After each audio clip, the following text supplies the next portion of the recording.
नमस्कार दोस्तों। तो आज हम बात करने वाले हैं भारतीय न्याय संहिता के चैप्टर 17 के बारे में। चैप्टर 17 आपका क्या बात करता है? संपत्ति के विरुद्ध अपराध। संपत्ति के विरुद्ध अपराध में आपको कई सारे टॉपिक देखने को मिलेंगे, जैसे आपका चोरी हो गया, उद्यापन हो गया, लूट हो गई, डकैती हो गई, साथ ही साथ आपके रिश्ती, आपराधिक अत्याचार, छल, इस कई सारे टॉपिक आपको देखने को मिलेंगे। तो बेसिकली जो हमारा जो चैप्टर है वो धारा 303 से स्टार्ट होता है और धारा 334 पे ख़त्म हो जाता है।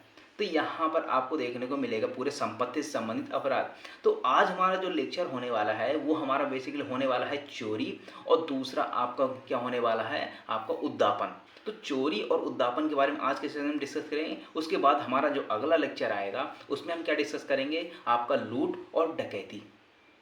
तो आप यहाँ पे देखिए कि जब चोरी होती है तो चोरी कब लूट में कन्वर्ट हो जाती है, लूट कब डकैती में कन्वर्ट हो जाती है। तो सबसे पहले चीज हम इसको देखते हैं।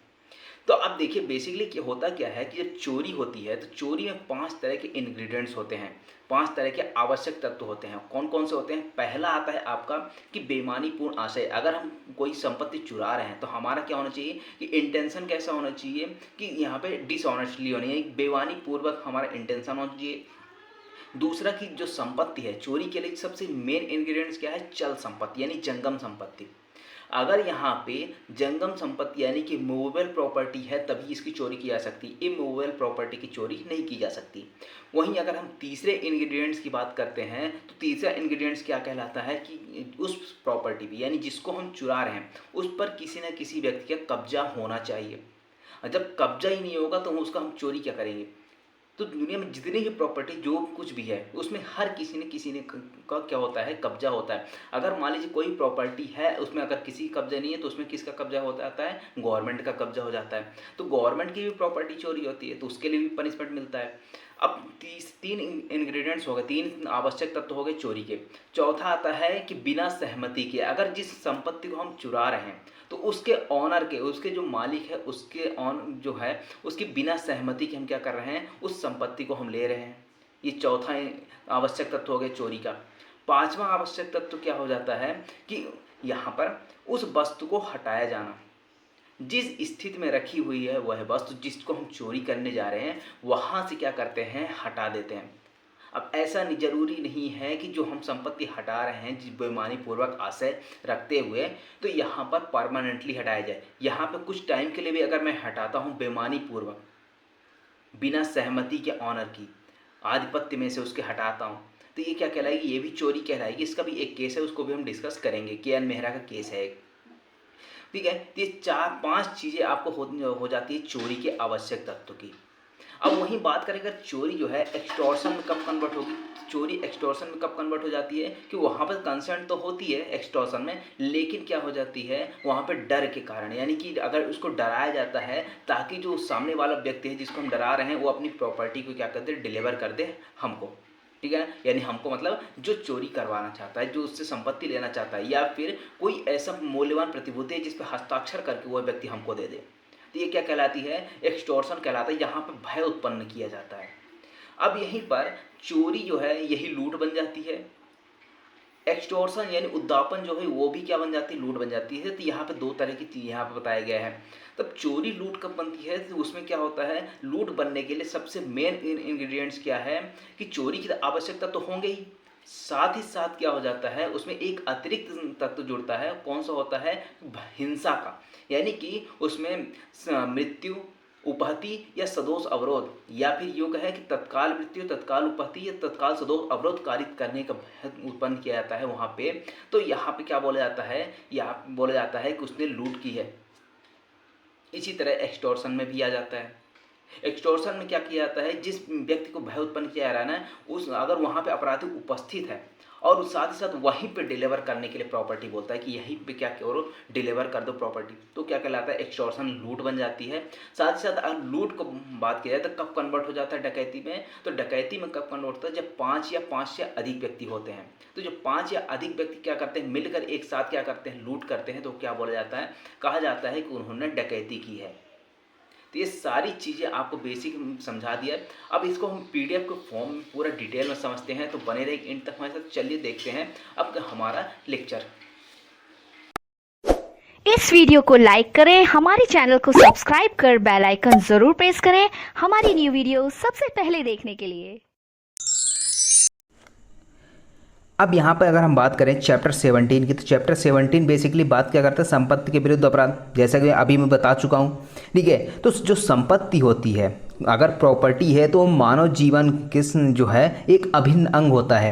अगर मनुष्य जीवन मिला है आपको, तो उसका एक अभिन्न अंग क्या है, संपत्ति, प्रॉपर्टी। हर व्यक्ति को क्या होता है, एक या राइट होता है कि वो प्रॉपर्टी को क्या कर सके, अर्जित कर सके, एक्वायर कर सके, ये प्रॉपर्टी को धारण कर सके, उसका बयान कर सके। इस सभी की क्या होती है, स्वतंत्रता होती है, लेकिन लीगल तरीके से। अगर इलीगल तरीके की बात की जाए तो लीगल क्या होगा कि आप चोरी करके लाओ कोई प्रॉपर्टी, या फिर अब क्या करो, फिर लूट लो, डकैती डालो। तो इस तरह के क्या होता है, संपत्ति का दुर्विनियोग करो, रिश्ती, छल, इस तरह से आप क्या कर सकते हो, प्रॉपर्टी को एक्वायर कर सकते हो, लेकिन ये गलत है। ठीक है, वहीं अगर हम बात करें, अगर प्रॉपर्टी को आपको रखने का अधिकार है, तो आप देखोगे आर्टिकल 19 क्लॉज 1 का F जो आपका बात करता है, साथ ही साथ आर्टिकल 31 ये आपसे प्रॉपर्टी रखने की बात करता है कि आप प्रॉपर्टी रख सकते हो। इन सभी चीज़ों के बारे में डील करता है।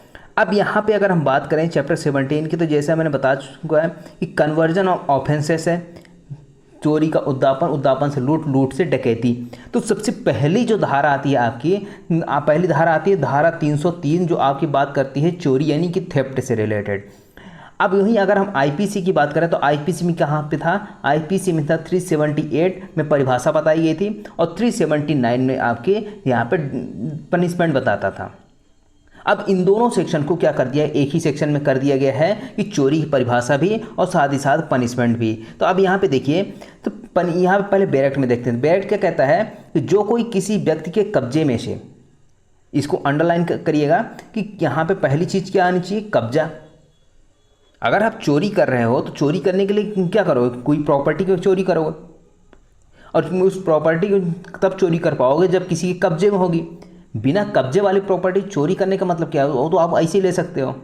तो हर किसी का कुछ उसमें कब्जा होता ही, अगर कोई प्रॉपर्टी है तो किसी न किसी का कब्जा होगा, अगर किसी का कब्जा नहीं है तो यहाँ पे गवर्नमेंट का कब्जा होगा। ठीक है, तो पहली चीज़ आपको ध्यान रखनी है कि क्या होना चाहिए, जो कोई किसी व्यक्ति के कब्जे में से प्रॉपर्टी, कहाँ से ले रहा है, कब्जे में से, उस व्यक्ति की सहमति के बिना। दूसरा पॉइंट आता है कि अगर आप प्रॉपर्टी ले रहे हो तो उसकी सहमति के बिना ले रहे हो। तीसरा आता है जंगम संपत्ति यानी कि मूवेबल प्रॉपर्टी, चल संपत्ति। तीसरा आता है उसके बाद नेक्स्ट आता है बेईमानी से लेने का, यानी कि आपका इंटेंशन क्या है कि बेईमानी पूर्वक, आप इंटेंशन डिसऑनेस्टली है। उसके बाद संपत्ति को ऐसे लेने के लिए हटाता है, तो क्या कहलाएगा, चोरी कहलाता है। यानी कि 5 चीज़ें आपने देखी, पहला कब्जा, दूसरा सम्मति के बिना, तीसरा जंगम संपत्ति, चौथा आता है बेईमानी से, और साथ ही साथ 5वां आता है कि उस प्रॉपर्टी को हटाना। अगर कहीं पर रखा हुआ है तो उस प्रॉपर्टी को हटाना, अब चाहे टेम्परेरी हटाओ या फिर परमानेंट हटाओ, आप क्या कहलाओगे कि आपने क्या किया है, चोरी। अगर ये सारे एलिमेंट्स आपको देखने को मिलेंगे तो वहाँ पे चोरी कहलाएगा। तो 5 चीज़ें आपको चोरी, अगर कोई पूछता है कि चोरी क्या है, थेफ्ट क्या है, तो आपको 5 इंग्रेडिएंट्स आपको बताने हैं।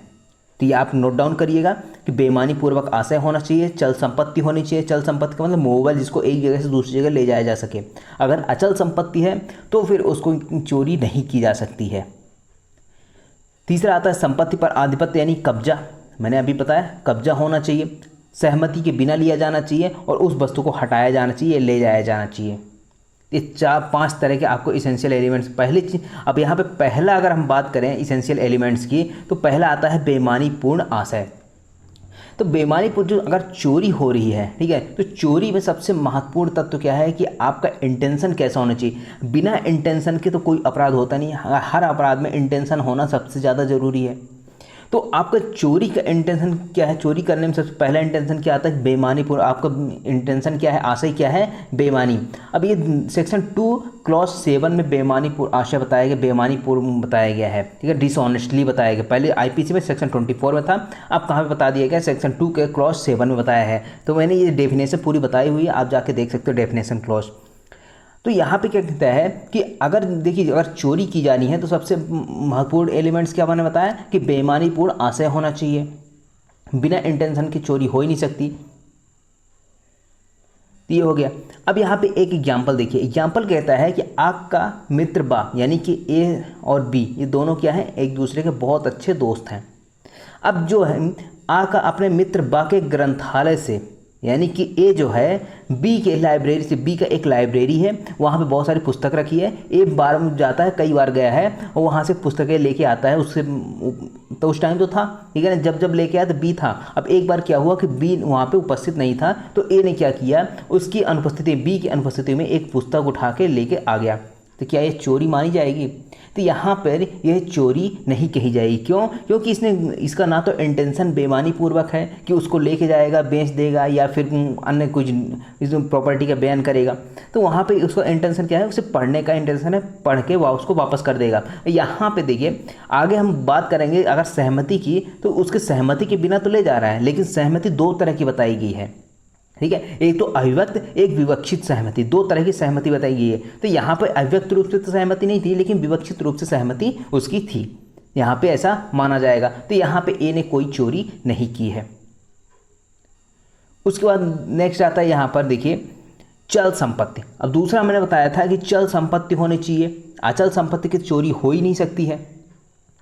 कि हो सकती है? नहीं हो सकती, क्योंकि यहाँ पर स्पष्ट बताया गया है कि जंगम संपत्ति होनी चाहिए, यानी कि आपका चल संपत्ति होनी चाहिए। तो चोरी केवल चल संपत्ति की हो सकती है, अचल की नहीं हो सकती।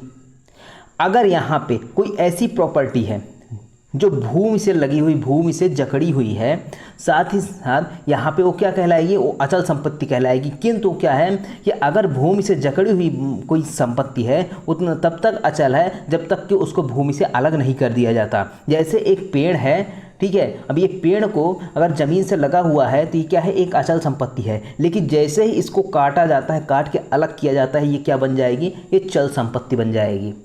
तो वही चीज़ यहाँ पे कहता है कि अगर कोई ऐसी संपत्ति है जो भूमि से लगी हुई है, वो अचल संपत्ति तो है, इसकी चोरी नहीं हो सकती, लेकिन अगर जैसे उसको अलग कर दिया जाता है काट के, तो वो चल संपत्ति बन सकती है।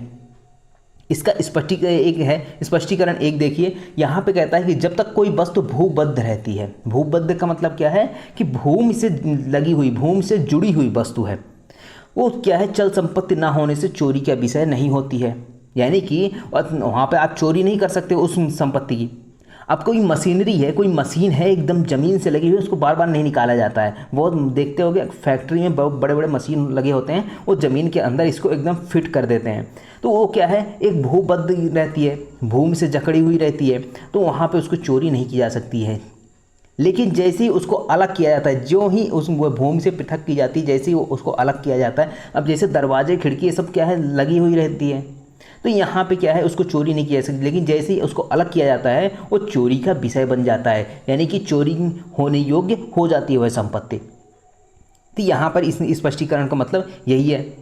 उसके बाद यहाँ पे देखिए एक क्वेश्चन आता है कि क्या विद्युत चोरी करने इस धारा के अधीन दंडनीय, क्या जो इलेक्ट्रिसिटी चोरी होती है वो क्या चल संपत्ति है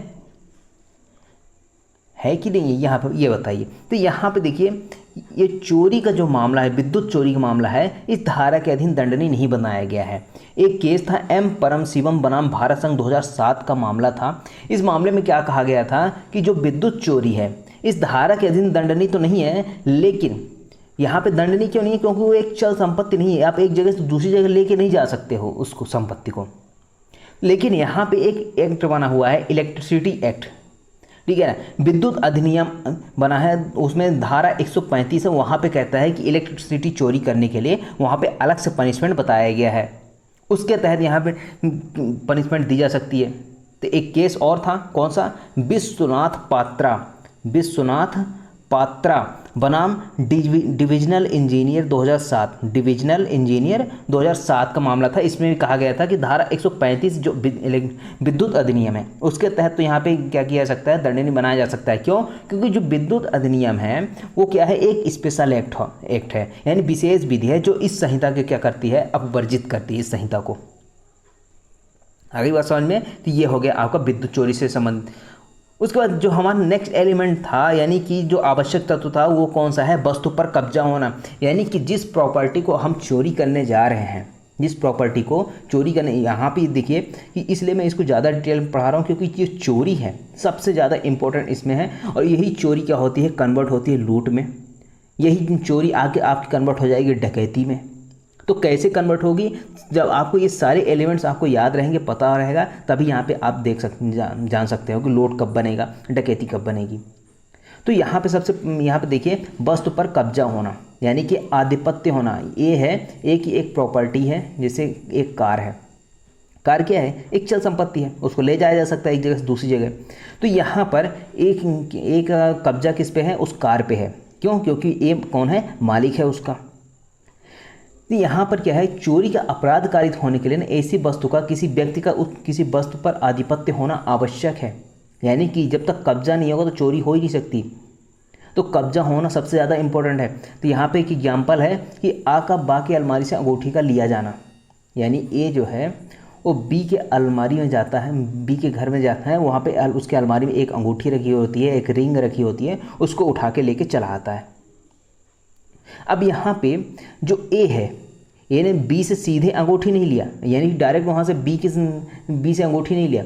उसने क्या किया कि उसकी संपत्ति, फिर भी यहाँ पे देखिए, जो अगर अलमारी में उसकी अंगूठी रखा है तो उसका कब्जा तो माना जाएगा ना बी का। ऐसा है नहीं कि रख दिया हो गया, सिर्फ बी से ही उस अंगूठी को लिया जाए, ऐसा नहीं है। अगर यहाँ पे अगर उसने लिया है तो बी का कब्जा ही माना जाएगा उसकी अंगूठी के बारे में, जो अलमारी में रखा हुआ है। तो यहाँ पे माना जाएगा कि उसने चोरी किया है। ठीक है। तीसरी लास्ट आता है सम्मति के बिना। जिसके आधिपत्य में संपत्ति हो उसकी सम्मति से संपत्ति लेना चोरी नहीं होगा। यानी कि अगर ए है, ए ने बोल दिया कि हाँ ठीक है, जाके अलमारी में अंगूठी रखी हुई है, उस अंगूठी को ले लो, उसने सहमति दी है। अब सहमति दी है तो यहाँ पर तो वो चोरी नहीं कहलाएगी। लेकिन यहाँ पे अगर उसने सहमति नहीं दी तो फिर वहाँ पे अंगूठी अगर उसने लिया तो वो क्या माना जाएगा, चोरी है। तो ये चोरी के सारे एलिमेंट्स आपको देखने को मिल जाएंगे। अब यहाँ पे सहमति की बात आती है, तो सहमति यहाँ पे देखिए स्पष्टीकरण नंबर 5। स्पष्टीकरण नंबर 5 क्या कहता है कि सहमति को यहाँ पे डिवाइड करते हैं कि दो प्रकार की सहमति होती है। पहला कहता है सहमति अभिव्यक्त और दूसरा अविवक्षित, यानी कि इम्प्लाइड और एक्सप्रेसली। दो तरह की यहाँ पे कंसेंट आपको देखने को मिलती है, या तो कब्जा रखने वाले व्यक्ति द्वारा या किसी ऐसे व्यक्ति द्वारा जो अभिव्यक्त या विवक्षित प्राधिकार रखता है। अब यहाँ पे दो तरह की सहमति आ गई। या तो देखिए, या तो कब्जा रखने वाला, जैसे ए है, ठीक है, ए मालिक है किसका, कार का। अब इसने क्या किया, एक ड्राइवर रखा हुआ है बी को यहाँ पे कार दिए, जाके वहाँ पे सी को छोड़ के आओ कहीं पे। ठीक है, सी को जाना था तो ए ने बोला अपने ड्राइवर बी से कि जाके सी को छोड़ के आओ। तो यहाँ पर जब ये बी लेके कार चला जाता है तो यहाँ बी तो मालिक है नहीं, लेकिन फिर भी यहाँ पे अगर कि कोई डी नाम का बंदा आता है और बी से कार लेता है तो इसकी सहमति लेनी पड़ेगी बी की पहले। अगर यहाँ पे क्यों, क्योंकि प्राधिकार इसको भी है, बी को भी है, मालिक है नहीं लेकिन ड्राइवर है। तो यहाँ पर इसलिए क्या माना जाता है, यहाँ पे दो तरह की यहाँ पे कंसेंट बता दिया गया है। अभिव्यक्त होना चाहिए, एक विवक्षित। जैसे मैंने एग्जाम्पल बताया था ना कि ए और बी के बारे में दोस्त थे, बी की लाइब्रेरी थी। तो एक जो अब अगर डायरेक्ट बी कहता है कि हाँ ठीक है ले लो किताब पढ़ लो लेके चले जाओ, तब तो ये एक्सप्रेसली यानी अभिव्यक्त रूप से हो गई। लेकिन अगर बी उपस्थित नहीं है, ए फिर भी वहाँ से लेके चला जाता है, किताब पढ़ने के लिए लेके जाता है, गुड फेथ में लेके जाता है, तो यहाँ पे क्या है, इम्प्लाइड यानी विवक्षित सहमति माना जाएगा। ये आगे बात समझ में। तो ये दो तरह की सहमति होगी। अब यहाँ पे एक क्वेश्चन देखिए, क्वेश्चन क्या आता है कि स्वयं के द्वारा कुछ समय के लिए किसी व्यक्ति को दी गई संपत्ति वापस मांगने पर ना मिले तो क्या उसे चोरी कहेंगे। मान लीजिए ए ने क्या किया, बी को, अब ए कहीं जा रहा था तो ए ने अपनी कुछ प्रॉपर्टी किसको, बी को दे दी कुछ टाइम के लिए कि अभी रखे रहो, मैं वापस आऊँगा तो ले लूँगा, ऐसा उसने बोला ए ने। लेकिन जब ए आया वापस और बी से मांगने लगा तो बी ने क्या किया, बी ने मना कर दिया। बी ने क्या किया, बी ने बोला कि मैं तुम्हें प्रॉपर्टी नहीं दूंगा। तो क्या ये चोरी होगी? तो यहाँ पर ये चोरी नहीं कहलाएगी, क्योंकि ए ने स्वयं ने प्रॉपर्टी दी थी, बी ने क्या है प्रॉपर्टी मांगा नहीं था, ना ही उसकी बिना कंसेंट के लिए थी, ए की कंसेंट भी थी, सब कुछ था। तो यहाँ पे क्या होगा, कौन सा अपराध होगा? तो यहाँ पे होगा कि यहाँ पे न्यास भंग का, यानी कि क्रिमिनल ब्रीच ऑफ ट्रस्ट हुआ है, ये इसका एक अलग ऑफेंस बनता है। तो ये चीज़ होगी, तो यहाँ पे ये चोरी नहीं कहलाएगी। उसके बाद नेक्स्ट आता है हमारा संपत्ति का हटाया जाना। अगर आप चोरी कर रहे हो तो चोरी कैसे करोगे? अगर कोई प्रॉपर्टी कहीं रखी हुई है तो उसको हटाओगे, और जैसे ही हटाते हो तो सारे एलिमेंट्स कंप्लीट होने के बाद क्या बन जाएगी? चोरी बन जाएगी। अब यहाँ पे ज़रूरी नहीं है संपत्ति जो हटाई जा रही है हमेशा के लिए हटाओ या कुछ समय के लिए हटाओ। अब जैसे एक केस था, कौन सा? KN मेहरा। कौन सा? KN मेहरा वर्सेस राजस्थान राज्य। ये 1963 का मामला था। 1963 का मामला था। यहाँ पे क्या किया गया, एक व्यक्ति के द्वारा एक प्लेन कमांडिंग ऑफिसर के बिना अथॉराइजेशन के प्लेन को लेके गया, घुमा के वापस ला के रख दिया। अब ये नहीं कह सकता कि यहाँ तो मैंने वापस रख दिया प्लेन, तो मैंने चोरी तो की नहीं। यहाँ पे चोरी हुई है, क्यों? क्योंकि प्रॉपर्टी को हटाया गया है, सदोष हानि या लाभ हुई है, वहाँ पे कुछ तो हुआ होगा, तो यहाँ पे क्या माना जाएगा? ये चोरी मानी जाएगी। अब यहाँ पे एक और क्या केस था, कौन सा? प्यारेलाल भार्गव वर्सेस स्टेट 1963 का, ठीक है, ये था। अब यहाँ पे क्या, इसमें क्या बोला गया है कि चाहे प्रॉपर्टी को कुछ समय के लिए हटाओ या फिर हमेशा के लिए हटाओ, वो चोरी ही माना जाएगा। तो इस केस में क्या हुआ था, प्यारेलाल भार्गव वाले में क्या हुआ था कि जैसे ए नाम का एक व्यक्ति था, वो क्या था, गवर्नमेंट एम्प्लॉय था। उसने क्या किया, ऑफिस की एक फाइल को बाहर बी के पास लेके गया, कुछ दिखाया, हो सकता है कुछ सीक्रेट रहा हो उसमें कि बाहर नहीं ले जानी है, और उसने क्या किया, बी को दिखाया, वापस ला के फाइल को रख दिया ऑफिस में। तो फाइल तो वहाँ के वहीं है, तो यहाँ फिर भी इसको चोरी माना गया है। तो ये है आपका संपत्ति का हटाया जाना।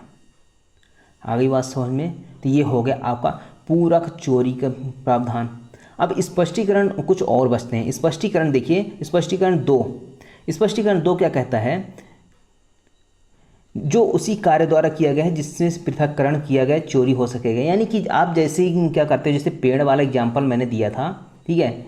अब यहाँ पेड़ की जड़ें हैं, अब इसको क्या किया गया, जैसे ही इसको काटा जाता है ना, तो उसी कार्य के द्वारा, जैसे इस चोरी करने के लिए इंटेंशन आपका क्या था, बेईमानी पूर्वक था, और आपने क्या किया, इसको चोरी करने के उद्देश्य से इस पेड़ को जैसे ही काटा तो पृथक्करण किया, तो क्या होगा, वो चोरी माना जाएगा। उसी तरह से यहाँ पे कहता है, कोई व्यक्ति किसी चीज़ को हटाना कार्य करता है, यह कहा जाता है जब उस बाधा को हटाता है जो उस चीज़ को हटाने से रोके हुए है, जब वह उस चीज़ को किसी दूसरी चीज़ से पृथक करता है, तथा जब वह वास्तव में उसे हटाता है। इसका मतलब क्या हुआ कि यहाँ पे कहता है, जैसे मान लीजिए कोई प्रॉपर्टी रखी हुई है, ठीक है, और एक गेट बंद है, ठीक है। अब ये गेट बंद है, यहाँ पे बहुत सारी प्रॉपर्टी रखी हुई, कुछ चोरी करने लायक है। अब यहाँ पे क्या कहता है, इस गेट को खोल देता है, ठीक है। या फिर यहाँ पे एक चौकीदार बैठा था, चौकीदार को क्या करता है, कुछ यहाँ पे लालच देकर कुछ खिलाता है और वो बेहोश हो जाता है। तो क्या कर रहा है, एक प्रकार से बाधा को हटा रहा है। बाधा क्या है, वो चौकीदार था। अब चौकीदार जब तक बैठा है तो आप उसमें वहाँ चोरी कर नहीं सकते, तो चौकीदार को क्या किया, आपने बेहोश कर दिया, और उसके बाद आपने क्या किया, चोरी की। तो जैसे ही आपने उसको बेहोश किया, तो क्या माना जाए कि आपने उस बाधा को हटा दिया है, और बाधा को जैसे ही आपने हटाया, वो क्या माना जाएगा, चोरी मान ली जाएगी। उसके बाद फोर्थ आता है कि वह व्यक्ति जो किसी साधन द्वारा किसी जीव जंतु को हटाना कार्य करता है, जो उस जीव जंतु को हटाता है, कहा जाता है। यानी कि आप जैसे देखिए कि एक घर है, ठीक है। अब इस घर में एक कुत्ता बंधा हुआ है, बहुत प्यारा कुत्ता है, ठीक है ना, जर्मन शेफर्ड कुत्ता है, बाहर विदेशी कुत्ता है, बहुत बढ़िया कुत्ता है। अब उसको क्या हुआ, उसको चोरी करने के लिए दो व्यक्ति आते हैं। दो व्यक्ति क्या करते हैं, आते हैं, एक गाड़ी ले लिया रहता है, और दूसरा क्या करता है, इस कुत्ते को लालच देता है, बिस्किट वगैरह लेके जाता है।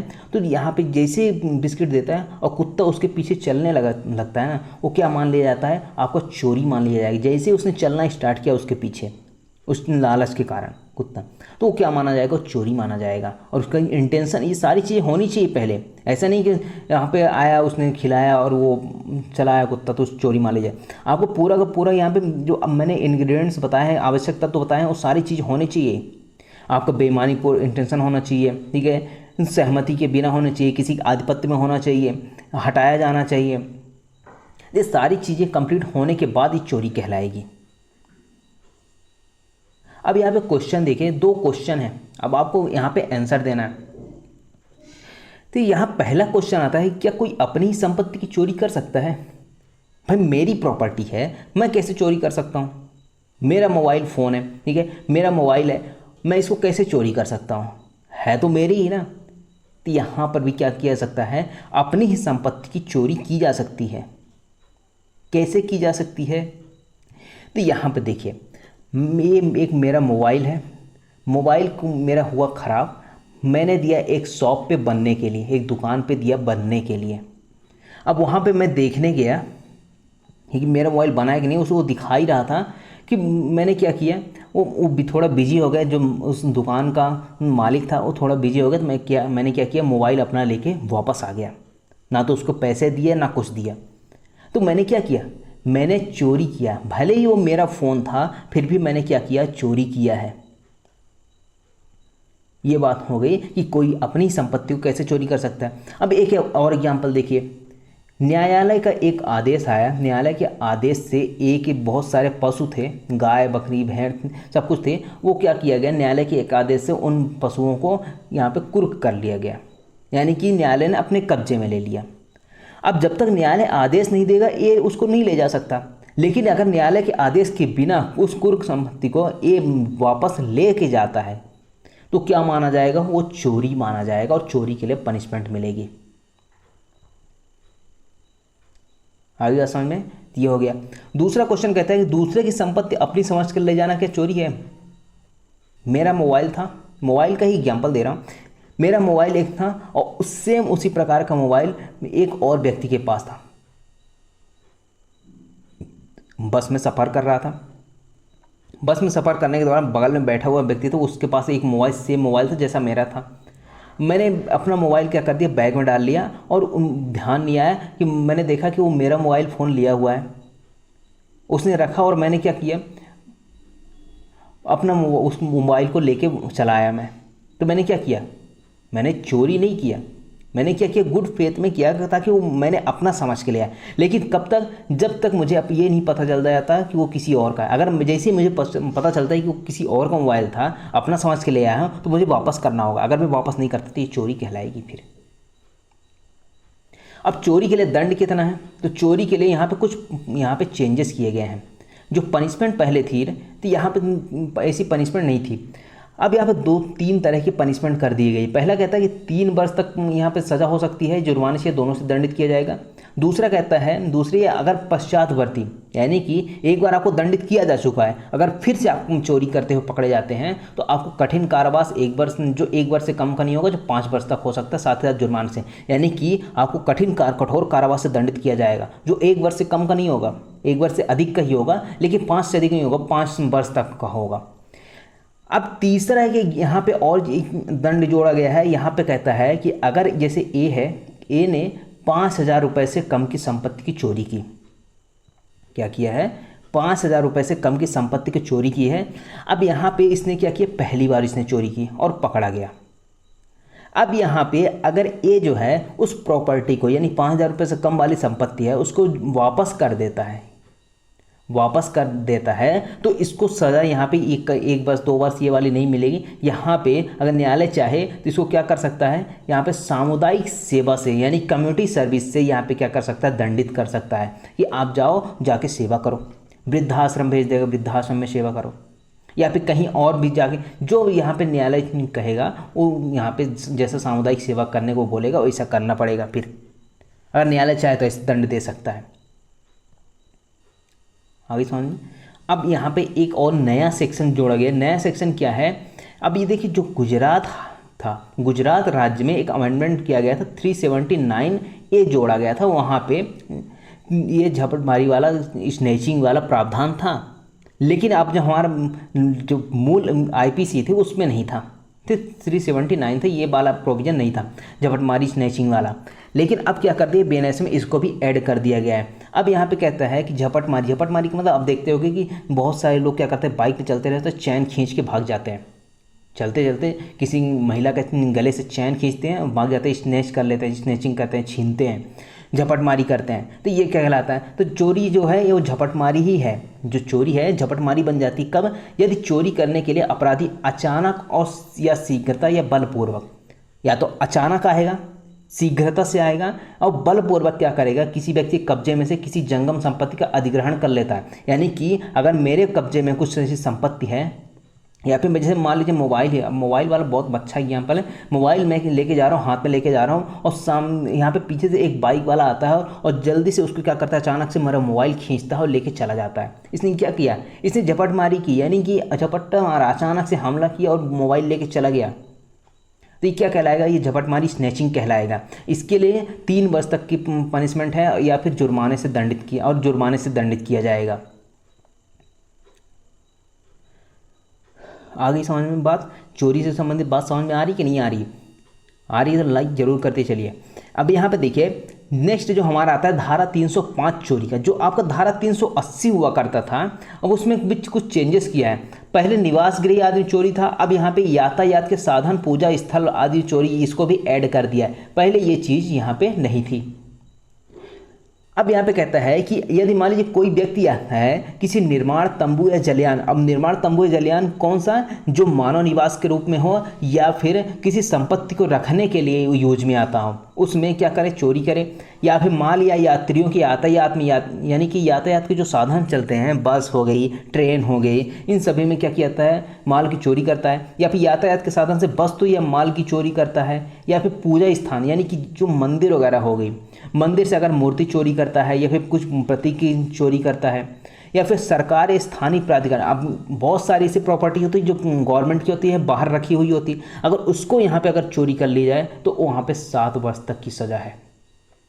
ठीक है? तो निवास गृह से चोरी करना, यातायात के साधन से चोरी करना, जहाँ पे पूजा होती है वहाँ से चोरी करना, सरकार या स्थानीय प्राधिकरण की संपत्ति चोरी करना, अगर ये सारी चीज़ें होती है या फिर इनमें से कोई भी एक होता है तो 7 वर्ष तक और जुर्माने से भी दंडित किया जाएगा। नेक्स्ट आता है यहाँ पे, इसके हेडिंग याद रखिएगा कि लिपिक या सेवक द्वारा स्वामी के कब्जे संपत्ति की चोरी।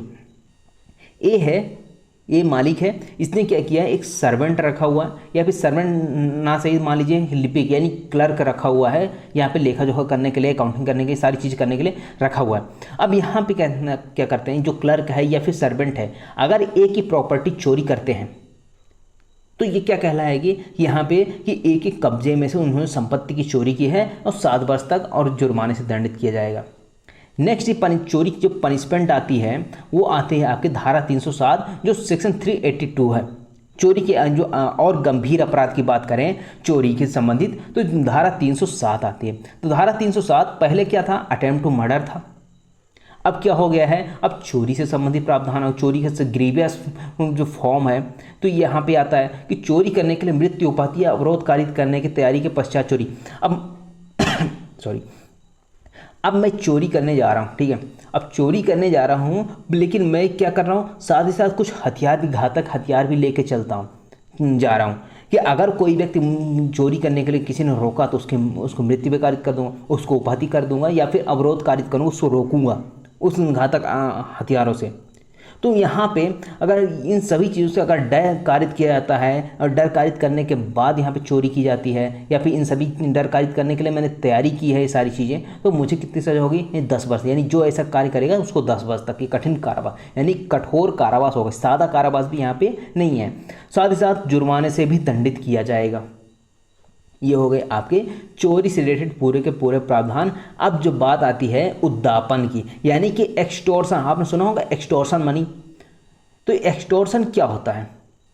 तो एक्सटॉर्शन वही होता है जैसे मान लीजिए चोरी में मैंने क्या किया, बेईमानीपूर्ण सम्मति के बिना प्रॉपर्टी ले रहा हूँ, और इसमें सहमति होती है। किसमें? एक्सटॉर्शन सहमति तो होती है लेकिन यहाँ पे डरा धमका कर सहमति ली जाती है, तब ये क्या कहलाता है? ये आपका एक्सटॉर्शन कहलाता है। तो यहां पर देखिए अब तो जो उद्दापन अब पहले कहां पे था? सेक्शन 383 से स्टार्ट होता था, 389 पे समाप्त होता था उद्दापन वाले पूरे जो सेक्शन थे। अब यहां पे क्या कर दिया गया है? अब यहां पे धारा 308 में ही सारे सेक्शन को रख दिया है। अब यहां पे देखिए यहाँ पे कहता है सबसे पहली चीज़ उद्दापन के बारे में कि जो कोई किसी व्यक्ति को क्या करता है, जो कोई किसी व्यक्ति को उस स्वयं उस व्यक्ति को या अन्य व्यक्ति को, यानी कि ए जो है वो बी को या फिर बी से हितबद्ध कोई व्यक्ति है, बी का जैसे मान लीजिए बालक है, सी है, छोटा सा बालक है, मान लीजिए 4 साल 5 साल 6 साल का, और उसको या फिर तो क्या करेगा, ए बी को करेगा या फिर सी को करेगा, क्या करेगा, जानबूझकर क्षति के भय में डालेगा, यानी कि ऐसे भय में डालेगा कि इंजुरी कारित कर दे।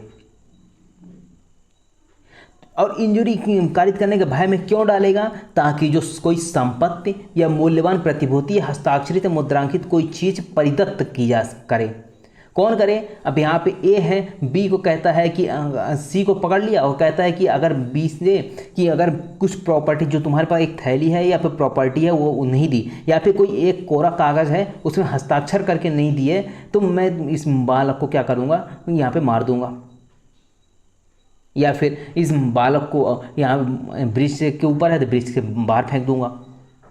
ऐसे इसलिए क्या करता है, बेईमानी से उत्प्रेरित करता है कि प्रॉपर्टी को क्या कर दे, डिलीवर कर दे। यहाँ पे डायरेक्ट क्या करता है, उपस्थिति उसकी स्वयं की उपस्थिति में है, यानी कि जिसको यहाँ पे भय उत्पन्न किया जा रहा है उसके समक्ष है, और क्या कहता है कि कोई संपत्ति तुम्हारे पास है उसको दे दो। छत के भय में डालता है।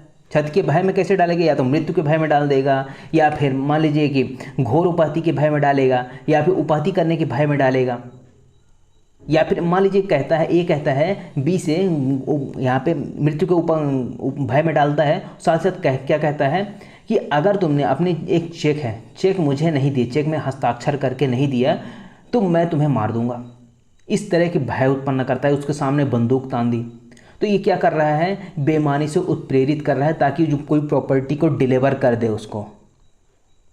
तो ये क्या कहलाता है, यहाँ पे उद्दापन कहलाता है, एक्सटोर्शन कहलाता है। ठीक है, तो यहाँ पर ये चीज़ हो गई आपके एक्सटोर्शन। अब यहाँ पे उदाहरण जैसे मैंने अभी बताया था कि कोरे कागज़ पर घोर उपाधि के भय में डालकर हस्ताक्षर करने के लिए उत्प्रेरित करना। अगर किसी व्यक्ति को यहाँ पे घोर उपाधि के भय में डाला जाता है और कहा जाता है कि एक कोरा कागज़ उस पर हस्ताक्षर करके दे दो मुझे, अगर नहीं दोगे तो मैं घोर उपाधि कारित कर दूंगा, तो हाथ पैर तोड़ दूंगा। तो ये क्या हो जाए, ये घोर उपाधि करने का भय दिखा रहा है। अगर इन सभी चीज़ों के द्वारा अगर उद्दापन किया जाता है तो 7 वर्ष तक की सज़ा होगी, या जुर्माना से या दोनों से दंडित किया जाएगा। यहाँ पे कई सारे प्रकार बताए हैं, दंड के प्रकार बताए गए हैं। ठीक है, एक के बाद अभी एक यहाँ पे डिस्कस करते हैं कि किस तरह की उद्दापन किया जा सकता है। अब देखिए यहाँ पे उद्दापन के लिए भय में डालना या भय में डालने का प्रयत्न करना। अब क्या कर रहे हो आपने उद्दापन किया नहीं है, आपकी प्रॉपर्टी पर डिलीवर नहीं हुई, आपने क्या किया है, सिर्फ भय उत्पन्न किया है या फिर भय उत्पन्न करने का प्रयास कर रहे हो, तो आपको 2 वर्ष तक की या फिर जुर्माने से दोनों से दंडित किया जाएगा। क्यों, यहाँ पे पनिशमेंट क्यों कम है, क्योंकि आपने सिर्फ डराया है, आपको प्रॉपर्टी नहीं मिली है। हो सकता है आपको प्रॉपर्टी मिलने से पहले आप अरेस्ट हो गए हों, या फिर वो पुलिस के पास पुलिस आ गई हो, कोई भी रीजन हो सकता है।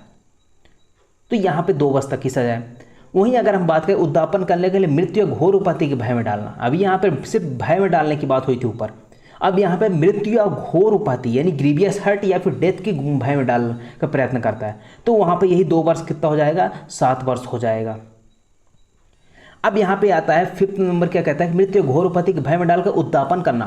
अब आपने भय में डाला था, अब भय में डालकर आपने क्या किया, उद्दापन किया। किसके भय में डाला था, आपने डेथ के भय में डाला था या फिर ग्रीवियस हर्ट के बारे में आपने बोला, और उसके भय में डालकर आपने उद्दापन किया, तो आपको 10 वर्ष तक की और जुर्माने से सजा मिलेगी आपको। नेक्स्ट आता है आपका जो और ग्रीवियस उद्दापन का पनिशमेंट की बात करें तो यहाँ पे कहता है उद्दापन करने के लिए यह अभियोग लगाने के भय में डालना या प्रयत्न करना कि उसने 10 वर्ष तक की मृत्यु आजीवन कारावास से दंडनीय अपराध किया है। अब ए है, ये हो सकता है कोई बहुत ऐसे पहुंचा हुआ इंसान हो। ए ने बी से कहा कि अगर तुमने मुझे इतने पैसे नहीं दिए, एग्जाम्पल है, अगर तुमने मुझे 5 लाख रुपए नहीं दिए तो मैं तुम्हें एक ऐसे अपराध में फंसाऊंगा जो मृत्यु या आजीवन या फिर 10 वर्ष तक के कारावास से दंडनीय अपराध है। अभियोग लगाने की बात करता है कि उस पर ऐसा चार्ज लगवा देगा। ठीक है, यहाँ पे भय में डाल रहा है इसके लिए। तो यहाँ पे किसको कितनी सज़ा मिलेगी, 10 वर्ष और जुर्माने से। दंडित किया जाएगा। लेकिन यही चीज़ अगर यहाँ पे भय में डालता है अभियोग लगाने के बारे में, और भय में डालने के बाद उसको क्या करता है, यहाँ पर उद्दापन करता है, तो यहाँ पर इसको कितनी, यहाँ पर भी उतना 10 वर्ष तक की सज़ा है और जुर्माने से दंडित किया जाएगा। तो ये है आपका चोरी और उद्दापन। अब यहाँ पे देखिए चोरी और उद्दापन में डिफरेंस की बात करते हैं। तो चोरी उद्दापन डिफरेंस अगर हम बात करें तो चोरी जो है आपकी, चोरी कहाँ पे परिभाषित है, धारा 303 में परिभाषित है, उद्दापन धारा 308 में परिभाषित है। वहीं चोरी की विषय वस्तु केवल क्या है, जंगम संपत्ति, यानी कि सिर्फ यहाँ पे मूवेबल प्रॉपर्टी की बात की गई है। सिर्फ मूवेबल प्रॉपर्टी क्या कर सकते हो, चोरी कर सकते हो। वहीं अगर उद्दापन की बात करें तो यहाँ पे चल और अचल दोनों हो सकती है। चोरी में सहमति नहीं होती है, यहाँ पे बिना सहमति की प्रॉपर्टी ली जाती है, और यहाँ पे सहमति तो होती है लेकिन सदोष सहमति होती है, रॉन्गफुल यहाँ पे कंसेंट दिया जाता है, डरा धमका कर लिया जाता है। वहीं अगर चोरी की बात करते हैं तो चोरी का अपराध बिना किसी भय या बल के होता है, यानी कि यहाँ भय तो होता ही नहीं, क्योंकि बिना कंसेंट के ले रहे हो, बिना उसके बताए ले रहे हो, तो उसको तो पता ही नहीं है ना, तो इससे भय वगैरह की जरूरत है ही नहीं। लेकिन उद्दापन में क्षत या पहुँचाने या उपाधि पहुँचाने का भय उत्पन्न किया जाता है, बिना इसके उद्दापन होगा ही नहीं, तो भय यहाँ पे उत्पन्न करना जरूरी है। तो ये हो गया चोरी उद्दापन अंतर। आई होप आपको पूरा चोरी उद्दापन पूरा समझ में आया होगा। नेक्स्ट जो वीडियो हमारी रहेगी लूट और डकैती के बारे में रहेगी, तो बने रहेंगे हमारे चैनल के साथ। मिलते हैं अगले लेक्चर में।